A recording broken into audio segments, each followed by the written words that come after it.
Bang Jerry.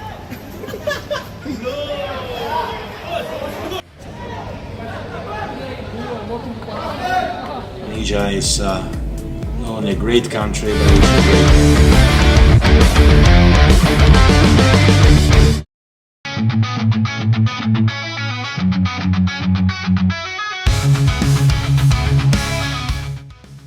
Keberhasilan timnas Indonesia sampai bisa ada di titik sekarang ini tentu saja tidak terlepas dari tangan besi seorang Sintayong. Ya, pelatih yang satu ini memang dikenal sebagai pelatih yang sangat tegas dan disiplin. Selain itu, Coach Shin juga bukan orang yang mudah diintervensi oleh pihak manapun, sehingga wajar kalau mungkin alasan itu yang membuat dirinya banyak dibenci oleh para sengkuni sepak bola. Nah, selain menjadi juru taktik yang handal, ternyata Coach Shin ini juga menjadi pelatih yang begitu mencintai Indonesia dengan bukti nyata mendirikan SSB di tanah air dengan tujuan membenahi program sepak bola usia muda. Pengalaman Sintayong yang lama melatih tim nasional Indonesia juga membuatnya memahami kelebihan dan kekurangan dari talenta sepak bola tanah air. Atas dasar kepedulian dan kecintaannya terhadap Indonesia, pelatih asal Korea Selatan ini pun tergerak untuk memajukan sepak bola Indonesia dari level akar rumput, di mana program yang rencananya akan dimulai pada akhir November kemarin mengandalkan sumbangsih masyarakat sebagai pendanaan. Nah, sasaran program ini adalah menjangkau pesepak bola cilik serta pelatih dari kalangan menengah ke bawah untuk dilatih dan dididik dengan metode sepak bola modern. Dengan memanfaatkan teknologi, rencananya sistem pelatihan tidak hanya dilakukan secara tatap muka, tetapi juga secara daring. Lewat program inilah Sintayong juga menegaskan bahwa ia tidak hanya mementingkan program naturalisasi demi prestasi, tetapi juga berkomitmen membina dan mengembangkan talenta muda di seluruh Nusantara.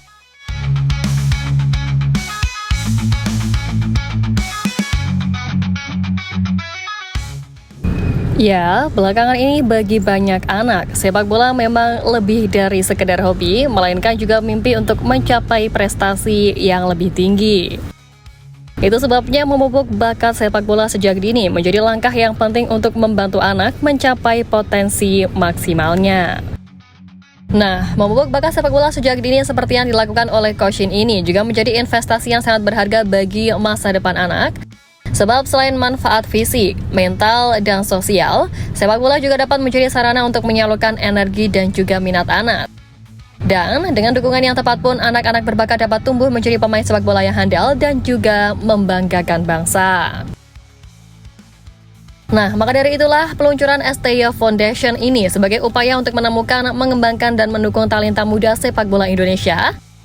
Coach Sintayong juga menegaskan bahwa investasi pada generasi muda adalah kunci untuk masa depan sepak bola tanah air. Dengan berdirinya yayasan ini, Sintayong juga berharap dapat memberikan kontribusi yang positif bagi perkembangan ekosistem sepak bola di Indonesia. Apalagi STY Foundation tidak hanya fokus pada pelatihan teknis, tetapi juga akan menekankan pentingnya pendidikan karakter bagi para pemain muda. Ya, ini sejalan dengan visi Sintayong untuk meningkatkan kualitas permainan sepak bola nasional dan menghasilkan pemain yang tidak hanya berbakat, tetapi juga memiliki integritas. Dengan langkah ini, Sintayong berharap dapat membawa perubahan positif bagi dunia sepak bola Indonesia dan memberikan kesempatan bagi para pemain muda untuk berkembang secara maksimal.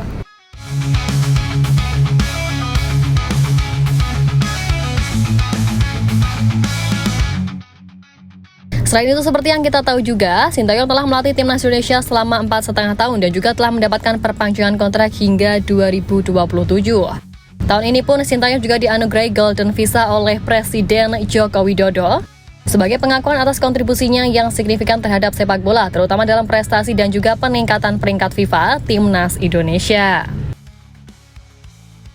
Nah, saat kedatangan Sintayong, timnas Indonesia berada di posisi ke-173 dalam peringkat dunia, yang mana kini tim yang dijuluki Garuda tersebut telah meroket ke peringkat ke-127 per November.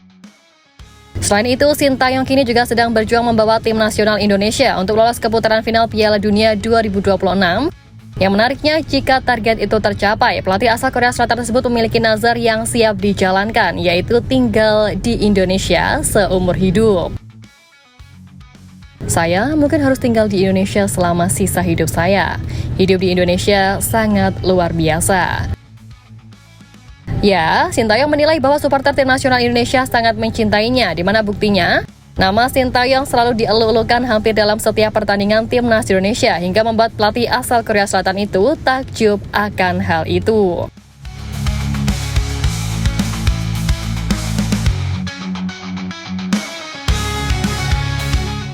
Patut diakui bahwa kehadiran pelatih asal Korea Selatan tersebut memang mampu membawa Indonesia lebih disegani di peta persaingan sepak bola di level dunia.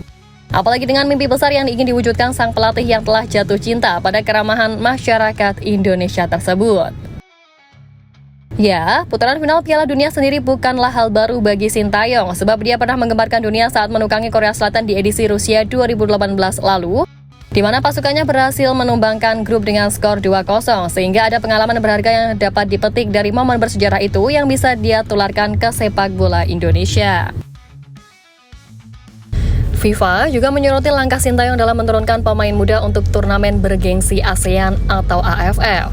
FIFA menyoroti soal fisik yang menjadi tolok ukur dan pertimbangan Sintayong dalam menyusun skuadnya, di mana aspek ini menurutnya sangat perlu diperhatikan apabila sepak bola Indonesia ingin naik kelas. Kebersamaan serta kedisiplinan ala budaya Asia Timur yang menjadi gaya kepemimpinan Sintayong sebagai pelatih membuat pelatih asal Korea Selatan itu dinilai sangat kolektif dalam menggapai impian bersama Indonesia.